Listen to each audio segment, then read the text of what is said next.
नमस्कार दोस्तों, आपका स्वागत है मेरे YouTube channel UFS update for stocks. तो आज है 19 जून और आज का ये लेटेस्ट अपडेट वाला वीडियो स्टार्ट करते हैं बिना किसी तरीके। वीडियो अच्छा लगे तो लाइक एंड सब्सक्राइब करना मत भूलिएगा। तो सबसे पहला जो न्यूज़ है वो है ड्रीम फॉक्स की तरफ से। ओके, ये ज़्यादा 1-2 साल के अंदर ये कंपनी का लिस्टिंग हुआ था, ज़्यादा भी पुराना नहीं है। ओके, और कंपनी में आज बहुत बड़ा गिरावट देखने को मिला, 10% के करीब। ओके, और 10% का गिरावट का कारण क्या है? तो देखिए, रिपोर्ट्स ऐसा आ रहा था ना कि इनका ना एक कोई मेजर, इनका कोई एक बहुत बड़ा क्लाइंट इनसे मतलब दूर होने वाला था। मतलब कोई एक ऐसा क्लाइंट जिनसे कि बहुत ज़्यादा इनका इनकम होता था, वो क्लाइंट इनसे दूर होने वाला था। तो ये न्यूज़ जैसे ही आया ना, ये शेयर बहुत गिरावट हुआ। ओके, देखिए ये शेयर का ना बिजनेस मॉडल इनका ये सब बहुत अच्छा है, बट इनका प्रॉब्लम एक वही है कि इनका जो रेवेन्यू कंसंट्रेशन है ना, मतलब टॉप 5 क्लाइंट से अगर आप देखें ना कि इनका कितना बिजनेस आता है, तो वो करीब करीब 84-85% आता है। मतलब टॉप जो 5 का जो क्लाइंट है उनसे जो है 85% करीब पर बिजनेस आता है। इसका मतलब आप समझे कि एक भी क्लाइंट गया ना, तो मैं एवरेज भी पकड़ूँ तो वो करीब करीब 17% रेवेन्यू को मतलब प्रॉब्लम कर सकता है। अब हालांकि ये डेटा 2022-21 का है, बात ठीक है, बट हाँ अभी भी ज़्यादा चेंज भी नहीं हुआ है। मुझे नहीं लगता कि अभी भी कोई बहुत ज़्यादा इसमें बदलाव आया है। तो टॉप 5 क्लाइंट से मतलब 85% ये बहुत ज़्यादा मतलब रिस्की होता है। ओके, तो बस ये कंपनी के ऊपर यही एक लटकता हुआ मतलब तलवार है। ओके, तो इसी वजह से न्यूज़ के वजह से कंपनी में गिरावट हुआ है। हालांकि शाम होते होते फिर मैनेजमेंट ने जो है उन्होंने सफाई भी दिया। ओके, आप देख सकते हैं यहाँ पे Dreamfox denies partnership cancellation after report set banks and card networks. Okay, short direct pact. तो बेसिकली ड्रीमफॉक्स ने ये जो न्यूज़, ये जो रिपोर्ट आ रहा था ना कि इनका एक क्लाइंट इनसे छोड़ के, इनसे अलग होके डायरेक्ट जाके एयरपोर्ट के लाउंजर्स के साथ पैक करेगा, तो इन्होंने ये जो न्यूज़ आया कि ये जो रिपोर्ट है इसको खारिज कर दिया। ओके, तो अब देखते हैं शेयर में कल क्या मतलब रिएक्शन आता है। बट अदरवाइज अगर ये बस एक पॉइंट को छोड़ देना, तो बाकी एक्चुअली कंपनी मतलब अच्छा है, कंपनी अच्छा ग्रोथ मतलब दिखाती है। वैल्यूएशन भी कोई बहुत ज़्यादा नहीं है कंपनी का। ओके, ओके, तो ये जैसे मैंने आपको बताया कि बाद बाद में मैनेजमेंट ने आके मतलब सफाई दिया कि नहीं, ये जो न्यूज़ आ रहा है ये सब गलत है। ओके, तो देखते हैं कि बाद में कल में भी कुछ एक पॉजिटिव थोड़ा बहुत हो सकता है शेयर में। ओके, चलिए आते हैं नेक्स्ट न्यूज़ पे। तो नेक्स्ट न्यूज़ एमटार कंपनी की तरफ से। तो आज बॉटम लेवल से शेयर में एक अच्छा रिकवरी देखने को मिला हो कि मिड डे सेशन में। और इसका रीज़न क्या था? तो रीज़न देखिए ये है कि इन्होंने एक लॉन्ग टर्म एग्रीमेंट साइन किया। ओके, वो किस कंपनी के साथ किया? वेदरफोर्ड नाम का एक कंपनी, ये एक स्विट्जरलैंड का कंपनी है, उनसे 10 साल का एक कॉन्ट्रैक्ट साइन किया। ओके, एक बार देख लेते हैं डिटेल्स में इस कॉन्ट्रैक्ट के बारे में। तो आप जैसे मैंने आपको बताया कि ये एक स्विट्जरलैंड बेस्ड कंपनी है। ओके, और ओके थोड़ा और आगे बढ़ते हैं। यहाँ पे एक्चुअली ज़्यादा इंपॉर्टेंट चीज़ नहीं है। हाँ, तो यहाँ पे इंपॉर्टेंट चीज़ है, और ये जो इन्होंने जो डील साइन किया ना स्विट्जरलैंड की कंपनी से, इसके तहत फाइनेंशियल ईयर 2026 मतलब अभी जो एफआई चल रहा है, ओके, इसमें ये 10 करोड़ का मतलब ऑर्डर एग्जीक्यूट करेंगे। और फिर उसके बाद फाइनेंशियल ईयर 2027 से ना ये हर साल 90 करोड़ के करीब मतलब ऑर्डर एग्जीक्यूट करेंगे। तो आप मान लीजिए कि पिछले नेक्स्ट 10 साल के लिए हर साल इनके लिए 90 करोड़ का तो एक ऑर्डर फ्री में आ गया। ओके, चलिए आते हैं नेक्स्ट न्यूज़ पे। तो नेक्स्ट न्यूज़ है mid cap and small caps company से रिलेटेड। आज आपने देखा होगा कि मार्केट तो ऑलमोस्ट फ्लैट ही था, बट आपका पोर्टफोलियो में भी 1% ओके या फिर 2% या फिर 3% भी गिरावट हुआ होगा। तो इसका कारण ये है कि अगर ऐसा हुआ है तो इसका मतलब यही है कि आपका पोर्टफोलियो में ना मिड कैप स्मॉल कैप्स बहुत ज़्यादा है।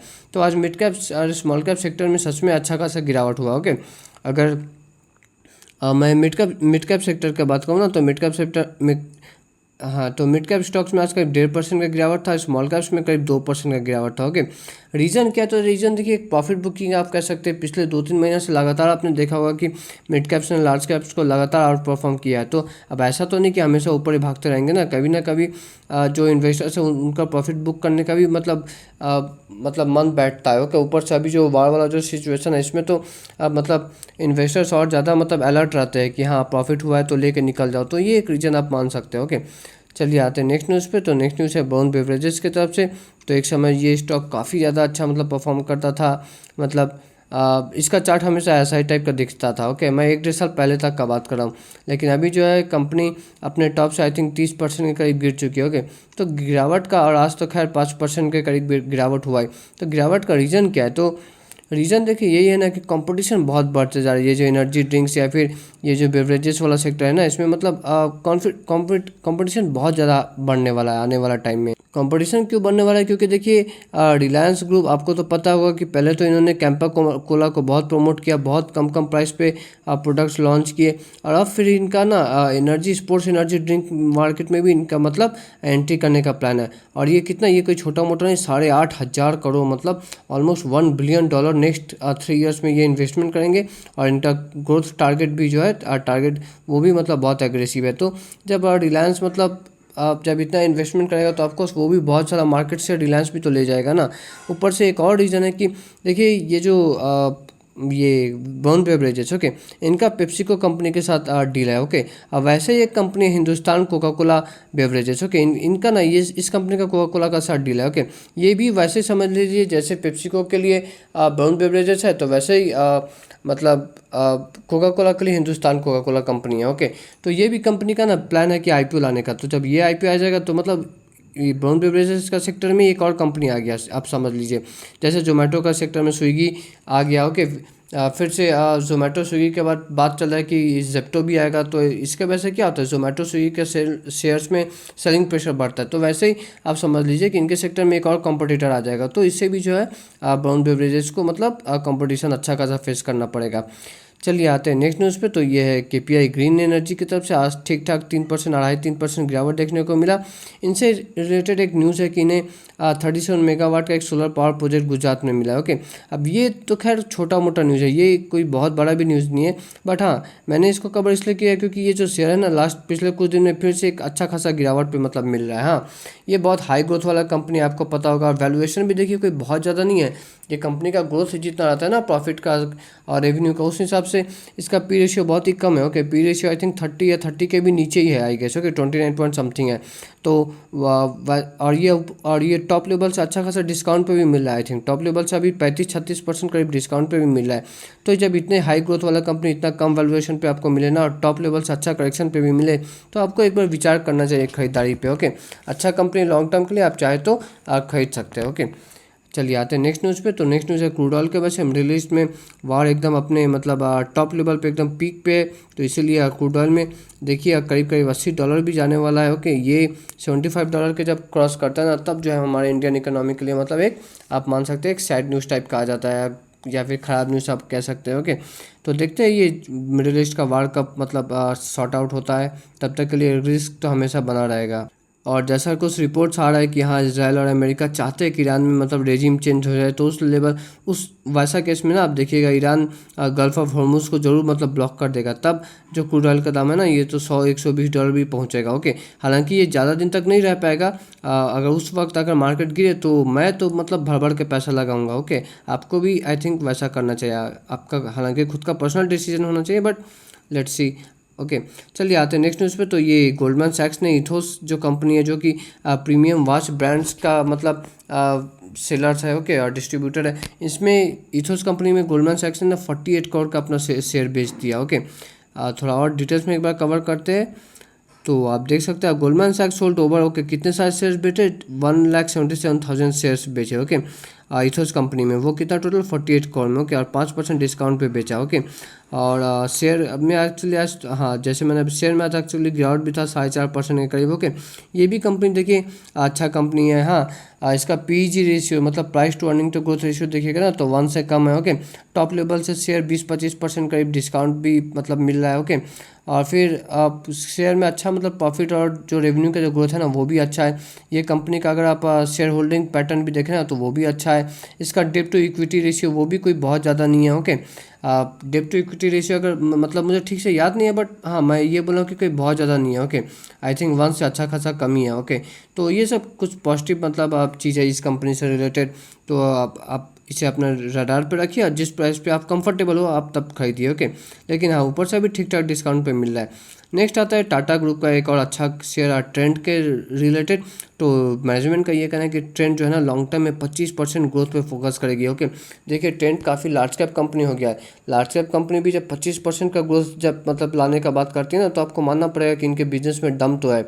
और अगर शेयर अगर 25% कि सालाना अगर कंपनी का प्रॉफिट अगर 25% सालाना ग्रोथ करे तो शेयर भी उसी हिसाब से ग्रोथ करता है नॉर्मली। ओके, बस ये है कि आप कोई भूल भाल रेट पे ना खरीद लीजिए। ऐसा नहीं कि आप ऑल टाइम हाई पे खरीद लीजिए, तब ऐसा होता है कि 1-1.5 साल तक कुछ पैसा ही नहीं बनेगा। ओके, उसके बाद बनना शुरू हो जाता है। तो अभी जैसे मतलब ठीक ठाक करेक्शन पे मिला। ओके, और भी अगर करेक्शन पे मिले ना तो आप चाहे तो खरीद सकते हैं। और फिर लॉन्ग टर्म में शेयर प्रॉफिट तो 25% करीब बढ़ने का उम्मीद है, तो शेयर भी लगभग उसी हिसाब से बनेगा।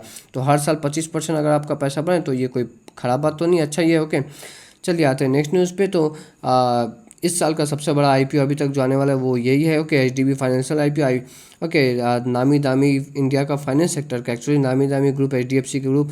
अब सबको एक डाउट तो यही है कि शेयर होल्डर कोटा होगा कि नहीं।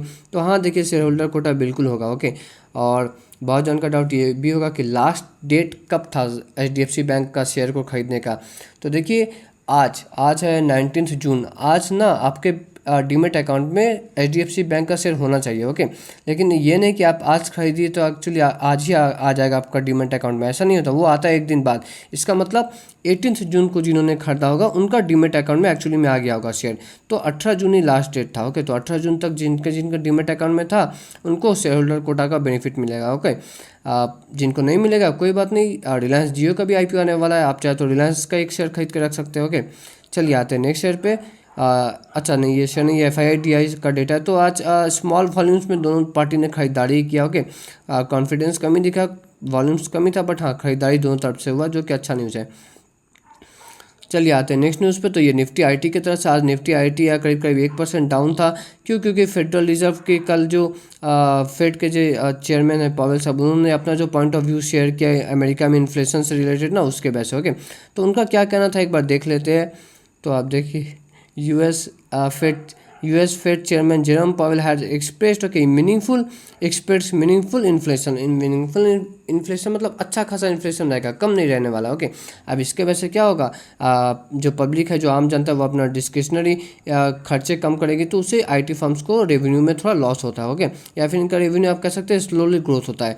तो इस वजह से मतलब आईटी सेक्टर में थोड़ा प्रॉब्लम आज हमें देखने को मिला। मे बी आने वाले कुछ महीने तक भी ना प्रॉब्लम रहेगा। ओके, मैं स्मॉल कैप्स आईटी सेक्टर का बात नहीं कर रहा हूँ, बट हाँ लार्ज कैप जो TCS इन्फोसिस उनका मैं बात कर रहा हूँ। ओके, तो इस वीडियो में इतना ही दोस्तों। आपको वीडियो अच्छा लगा होगा तो लाइक एंड सब्सक्राइब करना मत भूलिएगा। मिलते हैं नेक्स्ट वीडियो में।